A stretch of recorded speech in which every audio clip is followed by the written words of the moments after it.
Le caporal Kougnoukou, survivant de la Deuxième Guerre mondiale, a été décoré commandeur de l'ordre de la Couronne par le roi belge. C'était en présence du président de la République lors d'une cérémonie de forte portée symbolique.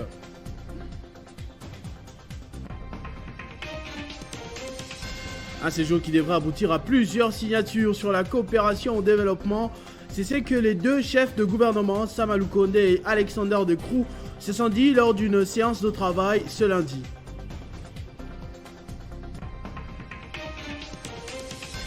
Une vingtaine de personnes ont perdu la vie mardi suite à un éboulement de terrain dans la province du Kasaï.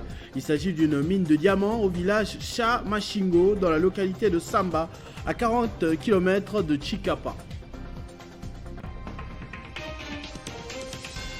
Après la catastrophe du samedi dernier, les léopards vont tenter de recadrer le tir ce mercredi au Soudan.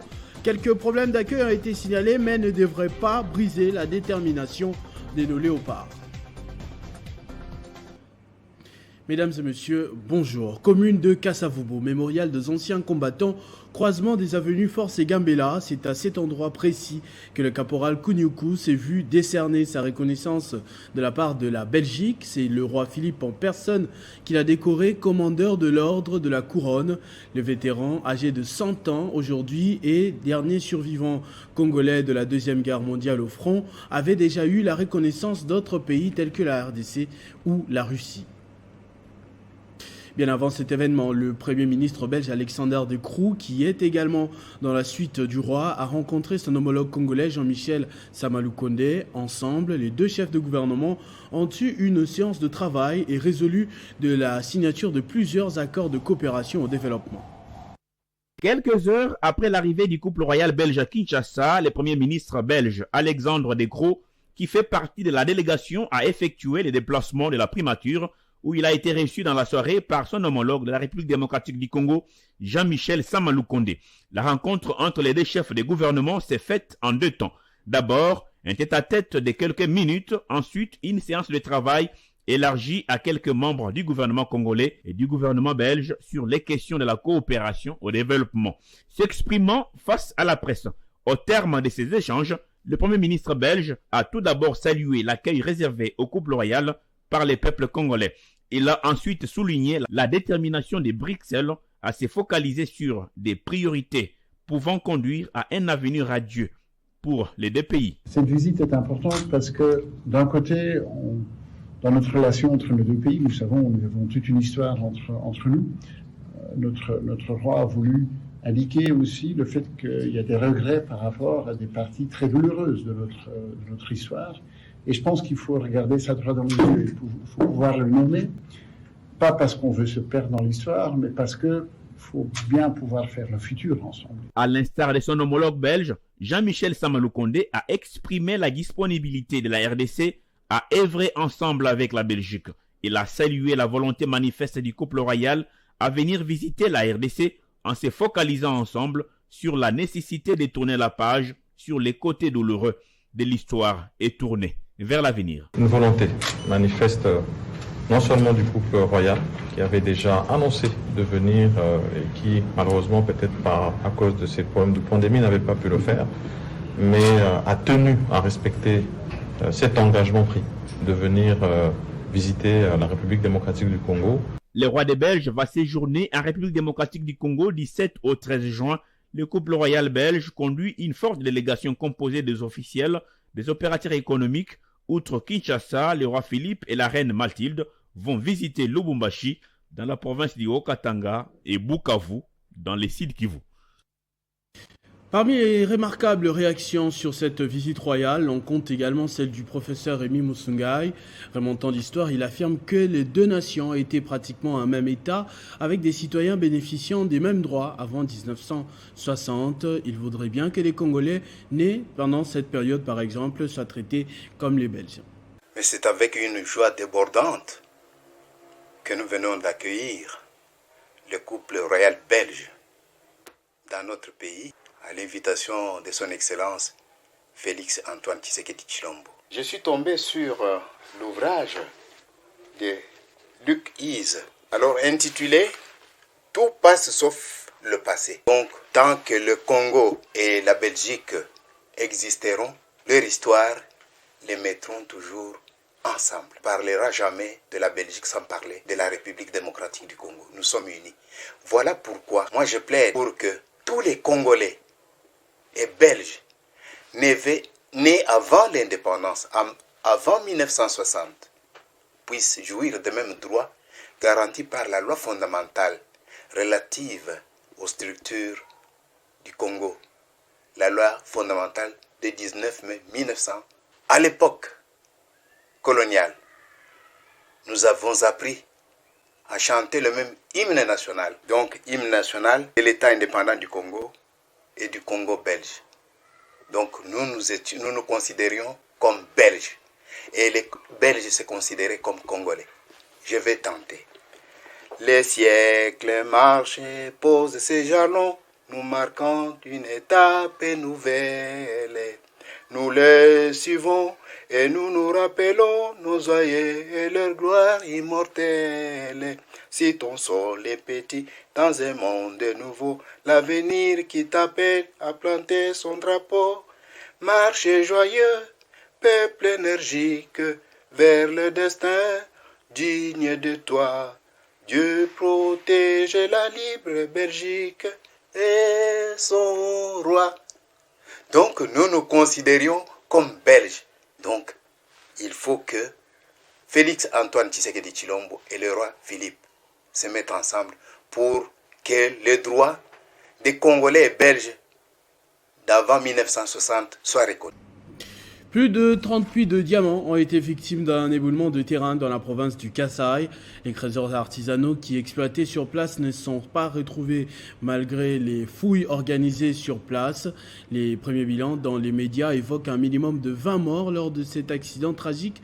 Nous sommes en ligne avec le ministre provincial de l'Intérieur de cette province, M. Alain Tshisungu. Est-ce que vous pouvez nous dire ce que vous savez exactement pour le moment de cet accident ?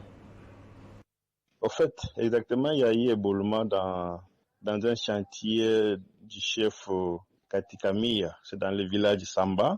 Exactement, il y a eu plus ou moins 40 personnes qui étaient dans 70 puits.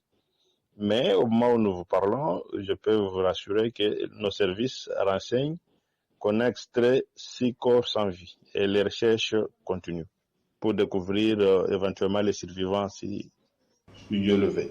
Est-ce que vous avez au moins l'identité de toutes ces personnes, monsieur le ministre ? Mon cher, il est difficile d'identifier les personnes qui œuvraient dans un chantier à ce stade ici, mais les services qui sont sur place vont établir les responsabilités et sûrement on connaîtra le nombre de tout ça. C'est ça les services qu'on est tenté de faire pour le moment avec les services concernés des mines et autres. Donc, on ne peut pas à ces instants vous dire qu'il y avait X, Y, Z dans les chantiers. Non, c'est prématuré de vous le dire pour le moment. Et même par rapport à la cause, je voudrais savoir ce qui a causé l'éboulement. Ça, nous attendons les rapports officiels. Le travail est en train d'être fait. Et je pense qu'au fur et à mesure qu'on évolue, on connaîtra ça. Là, c'est prématuré de vous le dire. L'éboulement a eu lieu hier dans les après-midi vers 17h, 18h. Le temps que les services arrivent, le temps qu'on sache les causes, ça va prendre du temps. Donc, nous appelons la population à la patience. Nous connaîtrons sûrement la cause puis pour pouvoir nous protéger à l'avenir. Alors pour l'heure, le gouvernement provincial est en train de s'employer pour sécuriser les personnes et les biens, y compris dans les chantiers des chefs coutumiers. 2 jours seulement après la nouvelle signature d'un acte d'engagement des cessations définitives des hostilités à Reti dans le territoire de Djougou, des hommes armés assimilés aux miliciens de la Codeco ont encore tué au moins 10 personnes et blessé 5 autres dans une attaque perpétrée au camp de pêche de Roé dans le groupement de l'Osandema, territoire de Djougou. Mais comment expliquer cette énième attaque ? Nous sommes justement en ligne avec le lieutenant Jules Ngongo, porte-parole de l'armée en Ituri. Lieutenant, hier encore on parlait d'une reddition, d'une réinsertion dans le programme de paix. Est-ce qu'à cette étape on peut parler d'un manque de sincérité dans la démarche ? Évidemment, c'est ce que nous demandons. nous avons insisté, le gouvernement militaire réitère encore son appel à la culture de la paix.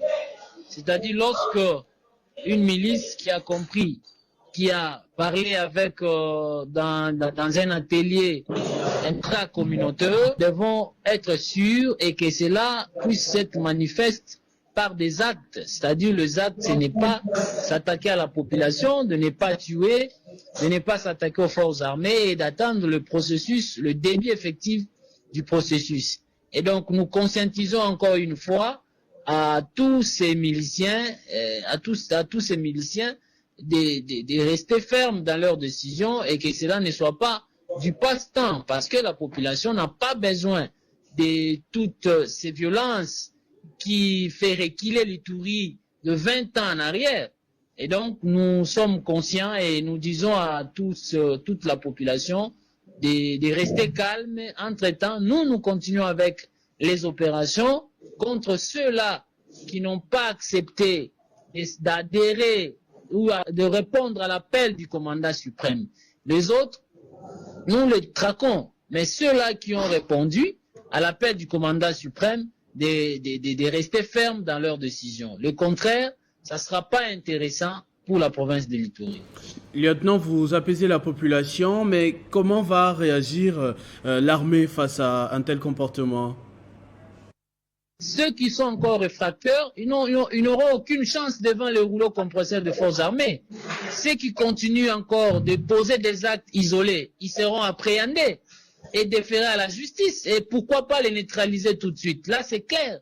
Comme nous l'avons vu au niveau de la FPIC, qui, après avoir signé l'acte d'engagement de cessation des hostilités, et cette dernière est venue pour dire encore aux forces armées que tout élément de la FPIC qui va poser les actes contraires à leur acte de cessation des hostilités sera appréhendé et déféré, mis à la disposition des services de défense et de sécurité. C'est que nous voulons aussi voir cette volonté manifeste du côté des Codeco à travers leurs leaders. Parce qu'il y a au moins 10 leaders de ces mouvements qui ont signé cet acte et donc ils doivent à tout prix respecter et faire respecter leur acte d'engagement. Et le lieutenant nous parle depuis l'Ituri où séjourne d'ailleurs une délégation gouvernementale conduite par le ministre d'État Guy Luando qui a lancé les travaux de modernisation de l'aéroport de Morongo à Bunia. C'était en présence de ses collègues des finances Nicolas Kazadi et des transports Chérubin Okende ainsi que plusieurs autres autorités locales.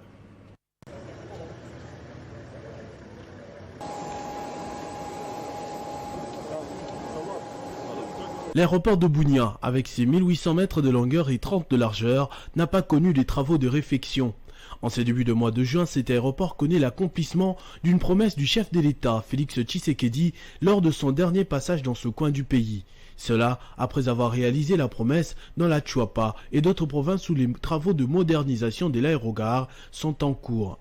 En ce qui concerne l'aéroport de Bunia, la piste sera élargie de 2500 mètres du côté ouest afin de lui permettre de recevoir d'autres types d'avions et répondre ainsi aux normes internationales.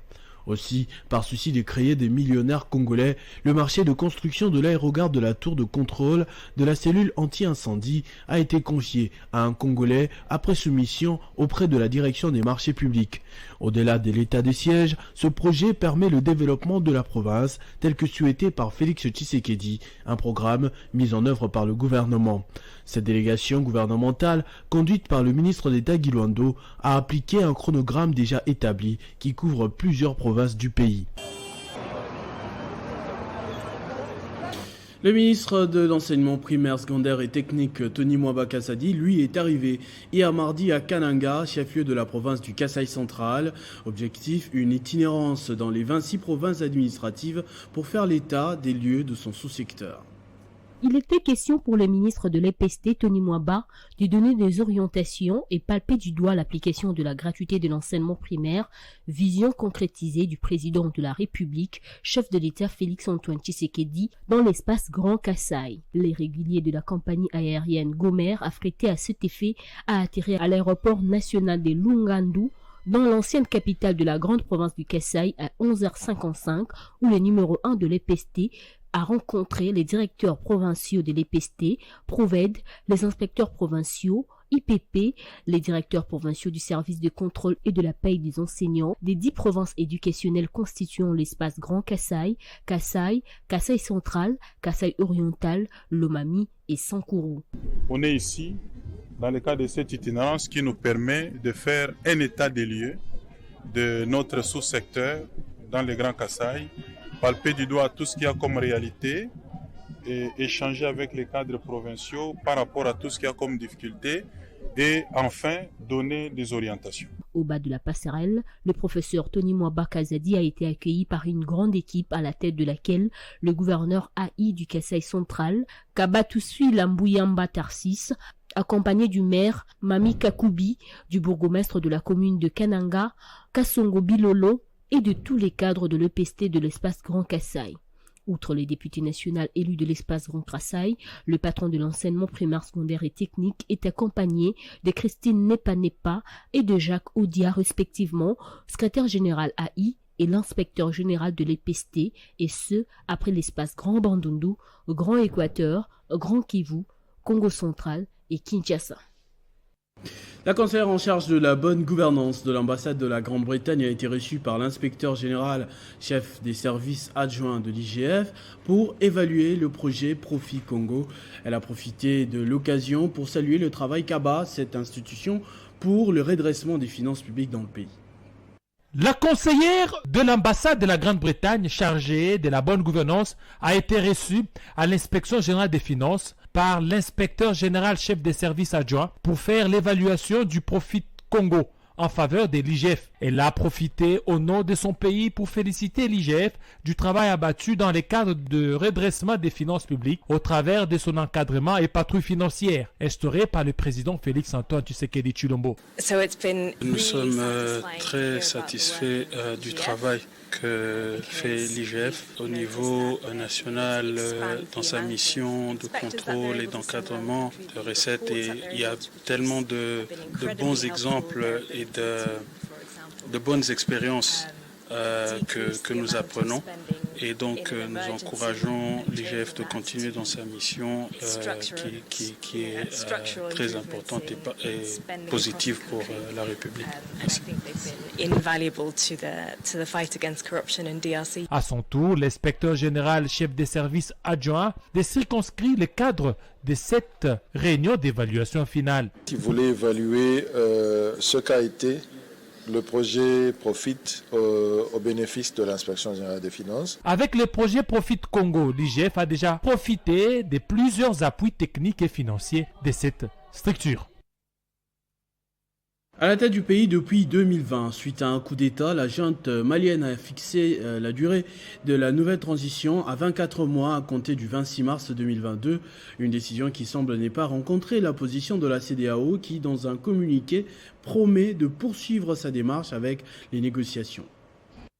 Après avoir constaté l'échec des négociations entamées par la CEDEAO au profit de la paix et retour à la normale après les coups d'État qui a eu lieu en 2020, la junte malienne a résolu de prendre ses responsabilités. De manière unilatérale, les militaires au pouvoir ont fixé la durée de la nouvelle transition à 24 mois à compter du 26 mars 2022, alors qu'ils dirigent le pays depuis le coup d'État de 2020. Prenant acte de cette décision de la junte, la CEDEAO a réagi mardi soir dans un communiqué laconique. La CEDEAO pour le Mali va prendre son bâton de pèlerin pour rencontrer plusieurs chefs d'État de pays membres de l'institution sous-régionale ainsi que les autorités maliennes. Objectif, obtenir un consensus sur le dossier malien. Les dirigeants de l'organisation sous-régionale continuent à préparer comme prévu pour le 3 juillet prochain le sommet d'Accra. Bientôt, l'ancien président nigérien Goodluck Jonathan, médiateur de la CEDEAO pour le Mali, va reprendre son bâton de pèlerin pour rencontrer plusieurs chefs d'État de pays membres de l'institution ainsi que les autorités maliennes dans le but d'obtenir le consensus sur le dossier malien. Ici est de signaler qu'au mois de janvier, la CEDEAO avait imposé une série de sanctions commerciales et financières aux autorités maliennes, une façon de condamner le coup d'État opéré par ces militaires en 2020. Éliminateur de la Coupe d'Afrique des Nations 2023, les Léopards seront reçus ce soir par les Crocodiles du Nil du Soudan en match comptant pour la deuxième journée. Après une sortie ratée face aux Panthères du Gabon à Kinshasa samedi, les Fauves veulent laver l'affront et prendre 3 points pour se positionner dans le groupe 1. Une mission très difficile mais pas impossible, estime le capitaine Marcel Tisserand. C'est vrai qu'on a eu des débuts difficiles. On aurait espéré démarrer d'une manière différente. Maintenant, comme j'ai pu le dire à mes coéquipiers, il reste encore beaucoup de temps, encore beaucoup de matchs pour faire beaucoup mieux. Et ça va commencer par ce match au Soudan qui arrive très bientôt. Oui, forcément, nous sommes très déçus de la tournure des événements. Après, ce qui s'est passé avant ou ce qui se passe après, ça ne nous regarde pas. Nous, on se concentre seulement sur ce qui se passe sur le terrain. On ne nous sommes pas abattus. On est déçus, mais pas abattus. Nous sommes des professionnels. Nous savons que nous avons fauté sur ce match-là. À nous de faire beaucoup mieux. On ne peut pas faire pire que le premier match. Je ne lis pas l'avenir, malheureusement. Mais tout ce que je sais, c'est que ce groupe-là a beaucoup de talent. Il y a des joueurs de qualité, des joueurs qui ont beaucoup d'envie également. Après, à nous, les joueurs et aussi le staff, de nous unir et d'être ensemble pour trouver la solution pour améliorer les points positifs qu'il y a et corriger les points négatifs qui sont aussi là. Ce journal est terminé. Je vous en rappelle tout de suite les principaux titres. Le caporal Kougnoukou, survivant de la Deuxième Guerre mondiale, a été décoré commandeur de l'ordre de la couronne par le roi belge. C'était en présence du président de la République lors d'une cérémonie de forte portée symbolique. Un séjour qui devrait également aboutir à plusieurs signatures sur la coopération au développement. C'est ce que les deux chefs de gouvernement, Samalou Condé et Alexandre De Croo, se sont dit lors d'une séance de travail ce lundi.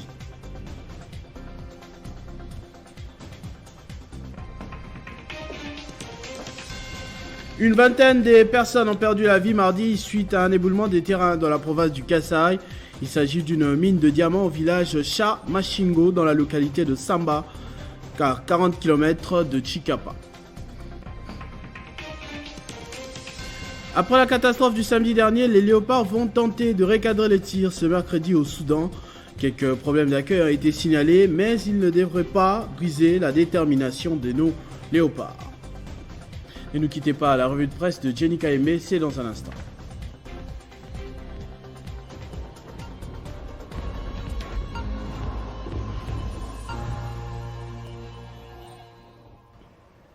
Annoncé, Jenny Kaembe va me rejoindre de l'autre côté du plateau. Bonjour et bienvenue Jenny. Bonjour Christopher Ochokoum, bonjour à tous. À la une de votre revue de presse, bien évidemment, cette visite du roi des Belges à Kinshasa, un sujet qui suscite beaucoup de réactions. Effectivement, les commentaires vont dans tous les sens. Comme dans tous les cas, il ne manque jamais des critiques négatives et positives. Commençons avec celle de Ndona César et qui dit dans une publication sur le compte Twitter de la présidence, je cite, « Nous avons faim, on veut du travail, on veut la paix dans la République démocratique du Congo, précisément dans sa partie Est. Le roi belge et sa femme ne nous concernent pas. » Et de son côté, Maître Félix a laissé entendre, je cite, « La Belgique nous doit plus qu'une demande de pardon. Elle doit réparer, ne serait-ce symboliquement, les crimes coloniaux. Des milliers de milliards de dollars ne suffiraient pas pour restaurer ce qui nous a été volé, précisément notre dignité. » Et Radio France Internationale note pour sa part que c'est une visite historique pour les deux pays. Le roi des Belges est en visite officielle en République démocratique du Congo pour la première fois après le départ des colons. Seulement, la population congolaise ne s'est pas déplacée en masse. Seuls des militants membres de partis politiques de la coalition au pouvoir ont fait les déplacements autour de l'aéroport pour accueillir le couple royal belge. Conclut-elle, l'autre réaction, c'est celle de Donatien Cholet, porte-parole de la SENCO, qui dit la Belgique doit demander pardon à la RDC par rapport à ce qui s'est passé pendant la colonisation et prendre l'engagement d'accompagner la RDC à aller de l'avant, bien sûr. En tout cas, des réactions sont nombreuses sur la toile. Vous pouvez les lire. Il y a aussi de Damien Mouyeria qui rappelle que la Belgique n'a pas soutenu la RDC aux Nations Unies dans l'agression rwandaise et aussi ajouté que la Belgique est les parrains du pillage en République démocratique du Congo en 1885. Et pour finir, PPL News rapporte que le roi des Belges a remis symboliquement à la RDC le masque Kangou, l'une des œuvres d'art congolaises pillées par son pays lors de la période précoloniale ce mercredi.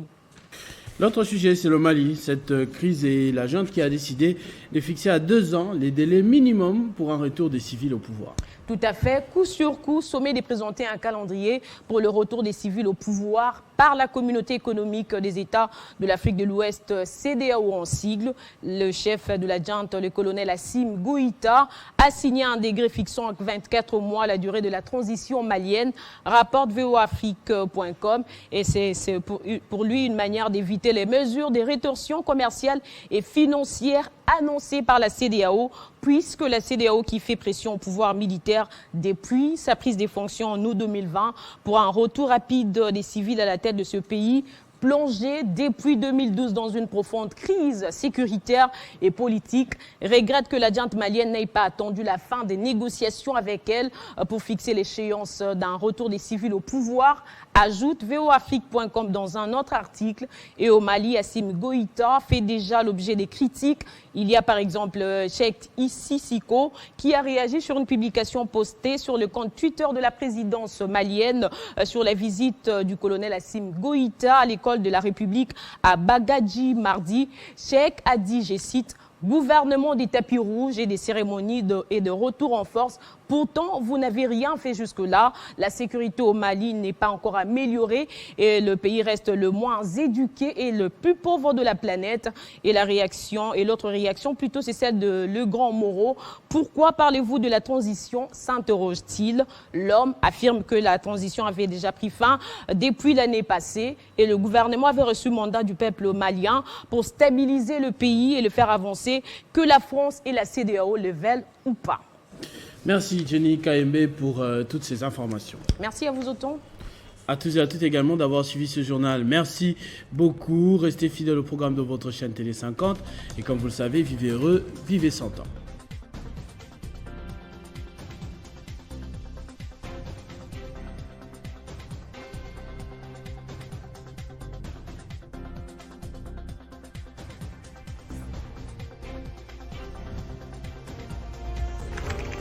L'actualité reste incontinue.